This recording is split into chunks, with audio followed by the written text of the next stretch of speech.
Pregnancy মানে মমতা সিংহে দেখাইতেছে, treatment করতেছে মানে বাচ্চার লিগে। তারপরে এবার বাচ্চা আইসে যে টিউবের মধ্যে বেবি আইসে, তো আবার যখন দেখাইছে কইছে যে অপারেশন করতে লাগবো 72 ঘন্টার মধ্যে, 43 দিন আসলো মাত্র। হ্যাঁ, তারপরে তারা 48 ঘন্টার মধ্যে আইসে 23 তারিখ, নভেম্বরের 23 তারিখ মানে ভর্তি হয়েছে। 5টার সময় অপারেশনের রুমে ঢুকাইছে। 6টা সাড়ে 6টার সময় মমতা সিং বাইরে আমার সঙ্গে আমার ছেলের সঙ্গে কথা দিচ্ছে যে অপারেশন সাকসেস হয়েছে। হ্যাঁ, পূর্বা খুব ভালো সুস্থ আছে, পূর্বা পা আজকে আমাদের এখানে থাকবো, কালকে আমরা ছুটি গেলাম। তখন আরেকটা প্রশ্ন হচ্ছে পূর্বা পাল ভবিষ্যতে মা হওয়ার চান্স কম, 40% চান্স আছে, 60% পার। হ্যাঁ, তখন আমরা বলছি বাচ্চা দেখতে লাগবে না, পেশেন্ট কেমন আছে কোন, পেশেন্ট খুব ভালো, ওকে হ্যাঁ ফাইন, অপারেশন হয়েছে, ঠিক আছে। তা আমরা এনে বয়ে দিচ্ছি। রাত্র 6:30টার সময় ম্যাডামের সঙ্গে কথা হয়েছে। যখন রাত্র 9:30 বাজে তারা আইসিউ নিতে আসছে, তখন আমি বললাম মা ম্যাডাম দিয়ে করলো ভালো অপারেশন হয়েছে, ওখানে আইসিউ ঢুকাইতেছেন কেড়ে, সাধুমুখ মানে নিয়ে যাইতেছে আইসিউতে। তখন না ম্যাডামের সঙ্গে কথা হয়েছে, একটু আইসিউ রাখলে পেশেন্ট তাড়াতাড়ি সুস্থ হইব। তো আমরা এখান থেকে কথাবার্তা কইয়া 12টার সময় আমরা গেছি এখান থেকে। পরের দিন 9টার সময় ভেন্টিলেশনে,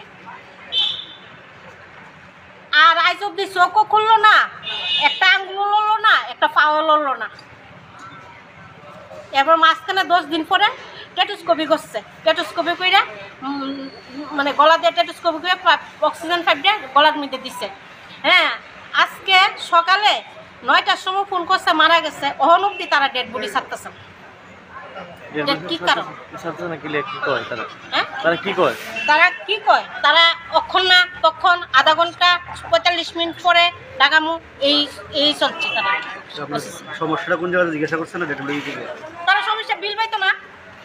আমরা তো কইতাছি আমরা সুস্থ পেশেন্ট আনছি, হাইটটা চলে আইছে, আমার পেশেন্টের একটা গ্যাসের বড়িখানা, একটা প্রেসারের বড়িখানা, কোনো কিছু না। এটা কোন হাসপাতালে আইছেন আপনি? আইলেস হসপিটাল। মানুষ আইবো, ভালো মানুষ আইবো এটার ভিতরে। এখন আপনারা কি চাইতেছেন? আমরা যদি পেশেন্ট সুস্থ, আমার পেশেন্ট যদি সুস্থ দিত আমি ঠিক টাকা দিতাম। আমার পেশেন্ট যে তো সুস্থ মানুষ আইছে, ডেড বডি হয়েছে গা, তো আমি হেন টাকা দেবো কেন দেবো? কত টাকা চাইতেছে তারা? তারা বিলটা অ্যামাউন্টটা ঠিক আমি ঠিক জানি না, 17 লাখ না 18 লাখ টাকা, এটা আমি জানি না ঠিক কত টাকা। তো এর মধ্যে একজন কাউন্সিলর ম্যামাইয়া হয়ে গেছে 1 টাকা হেন থেকে বিল দিবা না। 2জন কাউন্সিলরের কত হয়েছে, 1 টাকাও দিবা না। এটা কি ডাক্তারের কোনো দোষ আছে? ডাক্তারের দোষ। আমরা 3 দিন পরে আমার রিপোর্ট দেখাইছি আরেকজন ডাক্তারের কাছে। ডাক্তার কইছে ও बीपी फॉल होने से बाद वो ऑपरेशन किया, उसको गए पूछो बीपी फॉल होने से बाद क्यों ऑपरेशन किया। কোন ডাক্তার নাম কি আসলো? সাধুমুখ, মমতা সিং, আর বাকি 3 জনের নাম আমি জানি না। কতদিন? 23 তারিখ, নভেম্বরের 23 তারিখ। কিসের অপারেশন? ওই তো টিউবের মধ্যে প্রেগনেন্সি ছিল। এখন কি আপনার তরফ থেকে কোনো মামলা বা কিছু করা হয়েছে? এই তো থানাতে এফআইআর করতে কবে ভর্তি হয়েছিল? কবে ভর্তি হয়েছিল পেশেন্ট? নভেম্বরের 23 তারিখ অপারেশন হয়েছে। এখন তারা আপনারা এখন অবধি কিছু দিচ্ছে না? ডেড বডি দেয় না? না। বাচ্চা সুস্থ? বাচ্চা কেমন আছে? বাচ্চা তো নাই, 1.5 মাসের মানে প্রেগনেন্সি আইছে খালি। আপনার বাড়ি কোন জায়গাতে? সার্কেডাউস। পেশেন্টের নাম কি যদি মারা গেছে? পূর্বা পাল।